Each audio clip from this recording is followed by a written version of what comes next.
having left prison property, time now is 10:15 by my watch.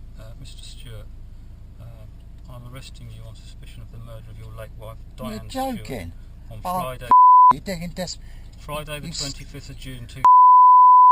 Well, I'm Say anything, but it may harm your defence if you do not mention when questioned something which you later on in court. Well, You do say may be given evidence. Have you got nothing better to do than make We things can up? discuss this at Thorpwood Police Station, which is where we're going to.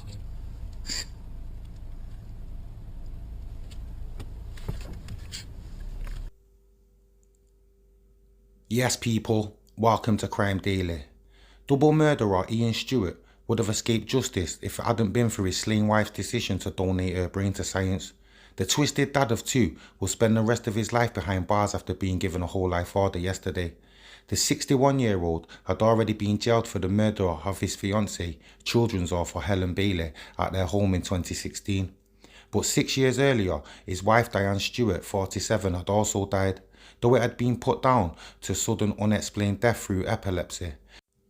Stewart had claimed he found her collapsed on the patio of their home in Basingbourn, Cambridgeshire, after returning from the supermarket. However, after he was convicted of killing Miss Bailey, 51, the previous death was re-examined. Mrs. Stewart had been cremated, but by a stroke of fortune, she had her brain donated to medical research. When pathologists re-examined it, crucial evidence missed in the original post-mortem revealed there was only 1 in 100,000 chance that she would have died from epilepsy. Her death was deemed to have been carried out by either use of a plastic bag over the head or by a chokehold. A jury of 7 women and 5 men at Huntingdon Crown Court heard how it had been 18 years since Miss Stewart last had a seizure. They also heard he made no effort to carry out CPR on Mrs. Stewart, with Judge Mr. Justice Simon Bryan concluding it was likely she was already dead when the killer made the 999 call. A paramedic gave damning evidence of how there was nothing to suggest Stewart tried to resuscitate his wife.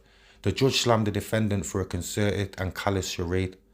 Years later, Stewart spent weeks poisoning new partner Helen with prescription sedatives. As she excitedly planned their wedding with the man she referred to in her writing as the gorgeous grey-haired widower, she is believed to have fallen asleep at her computer, overcome by the power of the pills.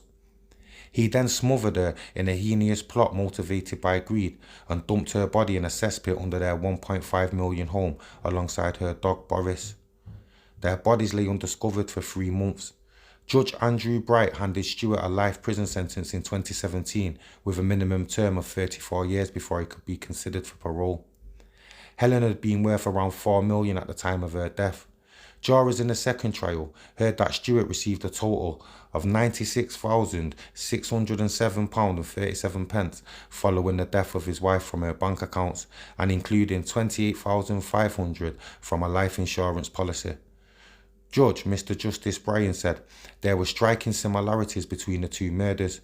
It no doubt never crossed your mind that the donation of Diane's brain for teaching and research would lead to your ultimate downfall, as it was to do, and your conviction today for the murder of Diane Stewart, for which I must now sentence you, he said. I, like the jury, am sure that you killed your wife Diane. I am also sure that there are striking similarities between your murder of Helen Bailey and your murder of Diane Stewart. So far as Helen Bailey, this was a murder with a significant degree of planning and premeditation. In relation to a murder for financial gain, you told a series of calculated and callous lies over an extended period of time. You acted out a charade in an attempt to deceive everyone that she had simply gone away and that you were not involved in her death.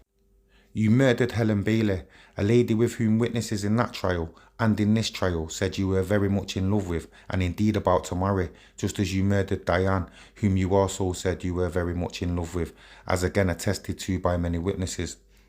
The month-long murder trial heard how Stewart had splashed out on an MG sports car after the murder. Stunned friends reported being surprised at his behaviour during his wife's funeral, appearing to be totally unbothered and seemed quite aloof.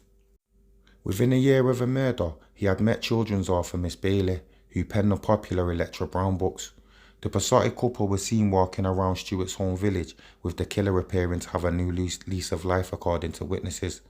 And Miss Stewart's sister, Wendy Bellamy, revealed how the killer had fumed at her after she asked the original coroner for more details about the death of her sister. In a heartbreaking tribute paid today, Wendy and brother Christopher Lem said, tragically she died far too soon and she will always be in our hearts. That's it for this one, people. I'll leave a recording of his 999 call at the end in case you want to hear it. Pretty sick anyway. But like, comment, share, subscribe, check back for more, yeah? Peace. Right, okay, tell me exactly what's happened. My wife's had a fit, and I think she's in the garden. She's in the Okay, garden. right, you need to slow down, okay, because She's in the garden. She's unconscious. okay. Are you with the patient now? I'm just indoors at the moment. I'm just Can going you out. see her from where you are? Yeah. How old is she, please? She's 47. Is she awake? No, she's not awake. Is she She's flopping at the breathing? night. Is she breathing? No, I don't think so. No.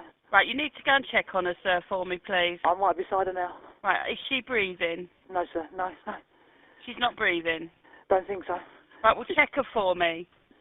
Yeah. Is she breathing? I don't think so. I've turned her to try and put her in recovery position, but I can't do it. She's just flopped back. I think she's had a fit. You think she's had a fit? Well, I think so. She does have epilepsy. Right, okay, just bear with me a moment. There's a doctor who lives opposite. Shall I go and get him? No, just bear with me a moment. Just bear with me, I'm just going to talk to a colleague.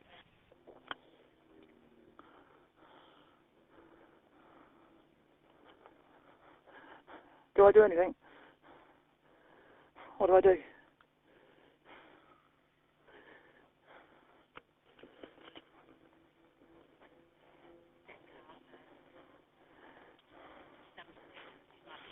Okay, she had more than one fit in a row. She hasn't had a fit for a long time, Val. 20 Has years. she had more than one fit in a row? When? Today? Yes. No, I wasn't there when it happened. I just found her. I don't know. Is she pregnant? No. Is she diabetic? No. Is she an epileptic or ever had a fit before? Yes. She's on Has on the twitching stopped yet? Yes, she's not moving at all.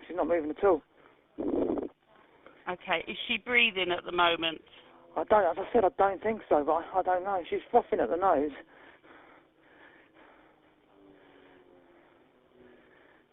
Shall I go and get the doctor? No, you need to listen to me, sir, okay? We need to try and help her until the help gets there, all right? Okay.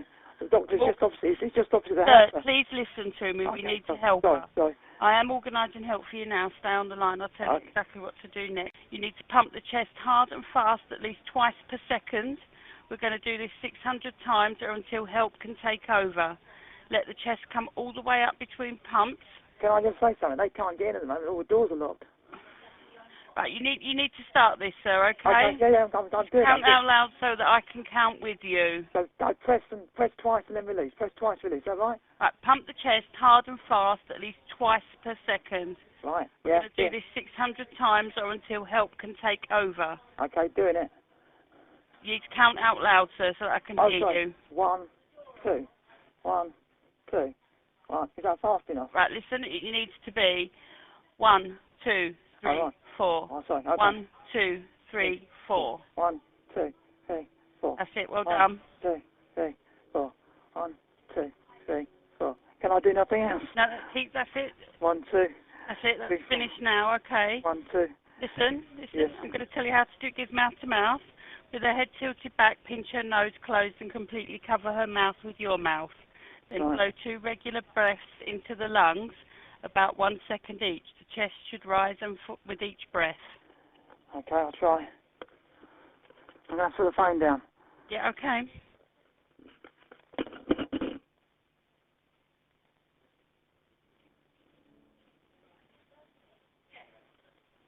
Four.